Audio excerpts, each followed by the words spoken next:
Today we're going to talk about the book Kicking Away the Ladder.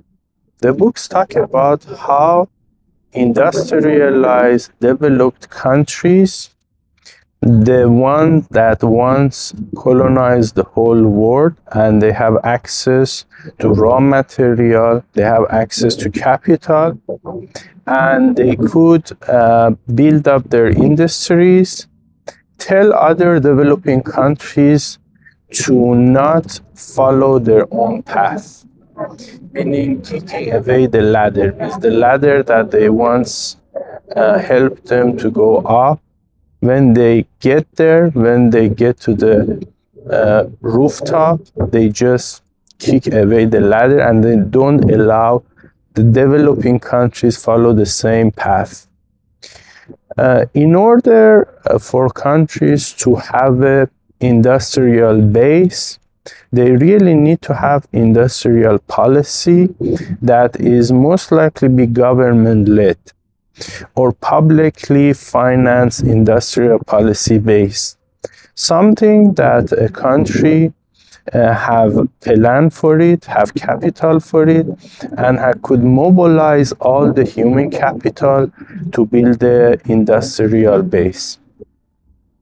The same thing happened after World War II, when the US, through industrial policies and through high tariffs and through other certain government measures, could build up many technologies and many industrial base that they later be used by Silicon Valley entrepreneurs to commercialize it and to use it in a mass scale use.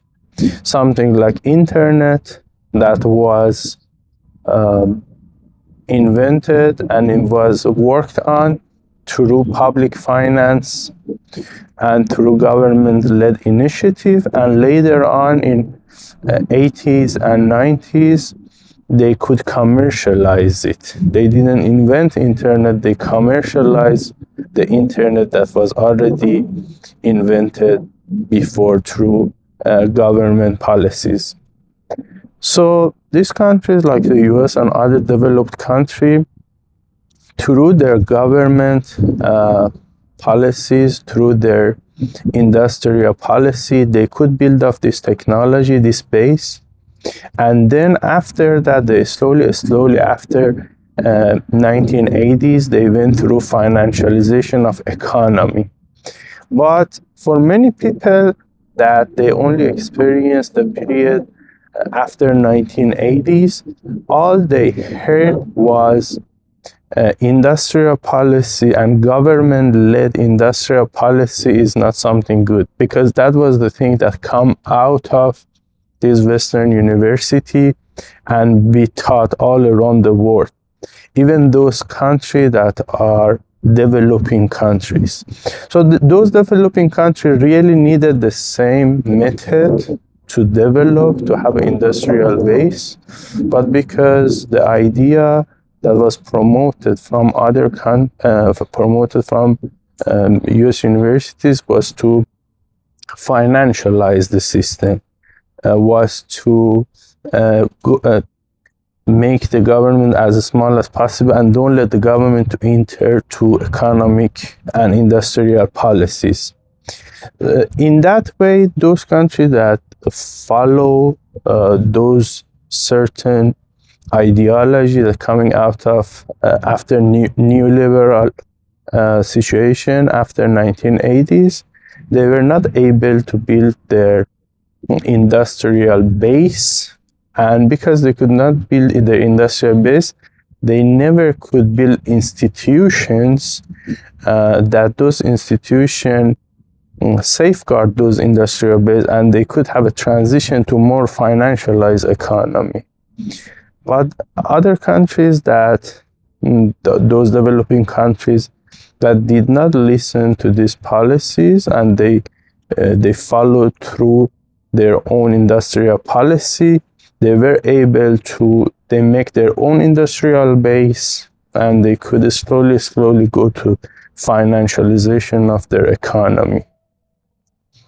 But after 50 years of going through the financialization of economy in the US and having hollowed out the most industries in the US that was once very critical and once were dominated by US industries, we see we're going back to the norm that was after World War II, meaning more government intervention, higher tariff, more protectionist policies. Why is this happening? It's not because this is like a one president changes, is structural changes in economic system, because after all these years of financialization, and now I get to the point that the industry needs to be revived, because most of the financialization's benefit go to very small portion of the society, and majority of the society don't benefit from that. So all these 50 years, the countries that try to go up the ladders, and the ladders were kicking away from them through the universities, the ideological, the neoliberal ideology, economic ideology. All those countries that follow that, now they're surprised. They say that all those things that was taught to us to follow to have better economy, now the US slowly just work on it again, because after all these years of the industrialization, the industry needs to come back again to the US. It won't happen because there's no industrial policy, but at least the idea they have in mind to do that is they want to bring back the industries. I really want to know your ideas about this book and the ideas that share in this book, and please write it in the comment section. Thank you so much. Have a good one. Bye.